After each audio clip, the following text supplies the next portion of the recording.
26 pinjol kurang modal, OJK memblokir. IPI ada 26 pinjol yang saat ini kekurangan modal. Walaupun aturan 0,3% atau 0,4%, tapi kan peluang merger terbuka. Peluang untuk bergabung dengan pihak lain pun terbuka. Halo, assalamualaikum warahmatullahi wabarakatuh. Selamat sore buat teman-teman semuanya, khususnya yang selalu menantikan video terbaru atau updatean terbaru dari channel Solusi Hutang MB ya. Kali ini yang mau kita bahas adalah 26 pinjol kurang modal dan OJK meminta mereka untuk merger ya. Kita tahu merger ini apa?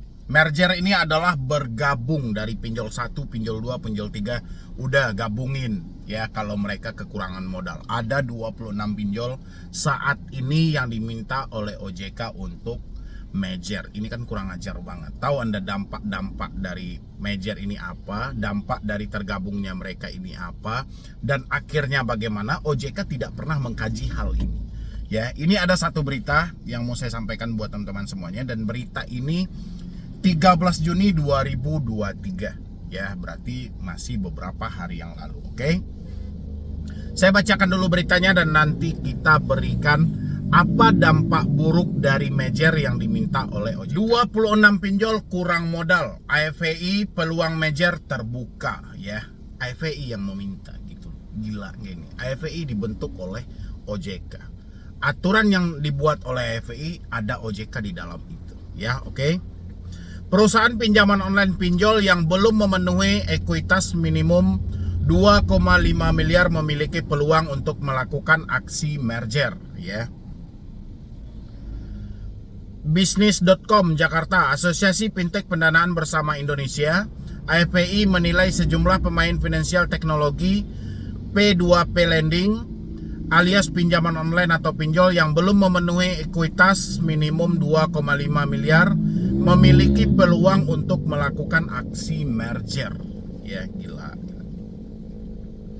Terbuka untuk merger. Terbukanya itu karena kondisi faktual di lapangan dan sudah dimungkinkan secara regulasi, pintunya sudah dikasih sama POJK nomor 10, kata Direktur Eksekutif Asosiasi Fintech Pendanaan Indonesia atau IPI Kuseriansah ya dalam media Relation di Jakarta Selasa. Seperti diketahui, sebanyak 26 pemain fintech P2P lending masih berkutat dengan pemenuhan ekuitas minimal senilai 2,5 miliar yang harus dipenuhi pada 4 Juli 2023. Ya, ini untuk 4 Juli besok. Kalau mereka tidak mencapai 2,5 miliar jumlah semua dana yang mereka mau putarkan, dan belum lagi nanti ada juga dibebankan sebanyak harus ada 12,5 ya. Kalau hal itu tidak terpenuhi, mereka boleh kok merger. Anda tahu arti merger itu apa? Merger itu pinjol 1, pinjol 2, pinjol 3 boleh bergabung. Ya, jadi bergabung. IPI tidak memikirkan dampak apa yang akan terjadi nantinya. Ya, kita lanjutkan dulu beritanya. Teman-teman, ini minta tolong di-share ya, supaya di luar sana jangan ada yang nekat-nekat untuk minjam pinjol dengan situasi yang seperti ini ngeri banget gitu loh. Ya. Oke, jika melihat peraturan POJK nomor 10 garis-miring POJK titik 05 2022 POJK 10 garis-miring 2022 tentang layanan pendanaan bersama berbasis teknologi informasi. Layanan pendanaan bersama berbasis teknologi informasi yang diundang pada 4 Juli 2022 itu menyebutkan bahwa penyelenggara fintech P2P lending wajib memiliki ekuitas paling banyak 12,5 miliar yang dilakukan secara bertahap. Jadi ekuitas ini Anda ngerti nggak? Harus memiliki ekuitas paling sedikit 12,5 miliar dilakukan secara bertahap ya. IPI meminta ekuitas itu artinya adalah jumlah keseluruhan aset dari perusahaan itu ya, 12,5 ya. Kalau tidak tercapai ya boleh merger, tadi dibuka peluangnya katanya kan. Oke, kita lanjutkan dulu. Kus mengatakan bahwa apabila masih terdapat pemain fintech lending yang belum dapat memenuhi ekuitas sebagaimana yang ditentukan, maka OJK selaku regulator mempunyai mekanisme untuk memberi peringatan dan mendorong agar ekuitas tersebut terpenuhi. Oke. Bagi pemain yang belum memenuhi, sudah difasilitasi bagi yang tidak sanggup untuk memenuhi permodalan, maka ada opsi untuk melakukan merger dengan pemain lain. Sementara jika terkait dengan aksi akuisisi, Kus menjelaskan bahwa pemain fintech P2P Lending perlu memenuhi dengan melewati masa lock up selama 3 tahun, mengantongi izin dari OJK agar dapat melaksanakan akuisisi. Jadi setelah 3 tahun berizin, pelapor itu sudah boleh memindahkan atau menjual, mengoperalihkan sahamnya ke pihak lain. Tapi sebelum itu nggak boleh. Kalau perlu store modal ya harus dari kantong existing shareholder ya.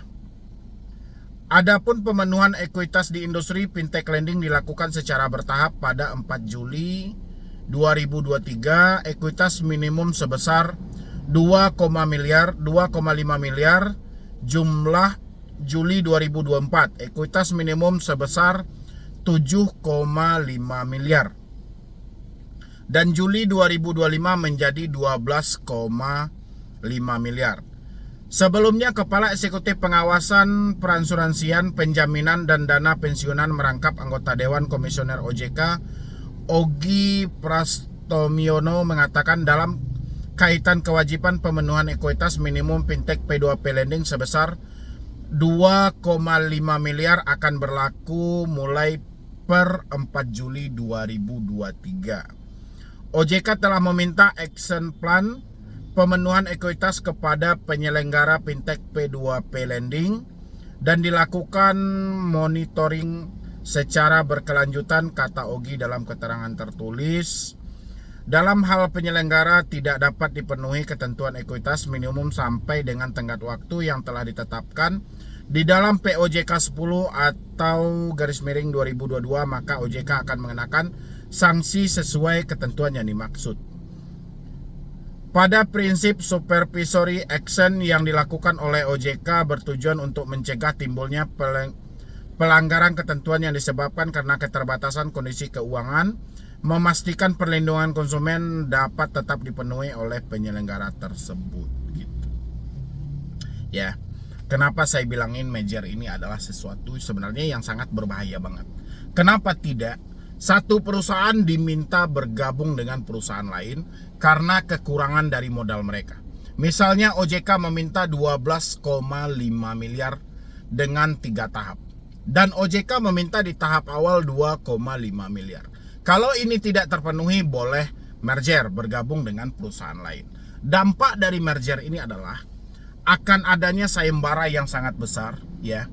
Akan adanya pola mekanisme dalam pemberian pinjaman yang besar-besaran dan pola penagihan yang mati-matian akan dilakukan oleh, sehingga modal yang tidak terpenuhi tadi, modal yang diminta 2,5 sementara pihak pinjol di bawah dari 2 miliar tersebut akan meminta kepada orang-orang yang meminjam dengan dibebankan bunga dan denda yang cukup besar, ya. Ini yang sangat saya sayangkan harus dilakukan oleh AFPI. Padahal kalau si pinjol ini ada 26 pinjol saat ini tidak memenuhi standar yang diminta oleh Asosiasi Fintech Pendana Indonesia, alangkah baiknya sudah dicabut aja izinnya sementara menjelang mereka bisa memenuhi syarat yang diminta tadi. Ya. Bukan diberikan peluang mereka tetap beroperasi dengan modal yang minim banget. Akhirnya berdampak apa? Berdampak buruk terhadap peminjam nantinya. Peminjam akan dibebankan dengan bunga yang cukup besar. Kenapa? Karena mereka ada target 2,5 harus tercapai, 12, sekian harus tercapai dalam waktu 3 tahun. Ya, FPI seakan tidak membaca hal-hal ini gitu loh.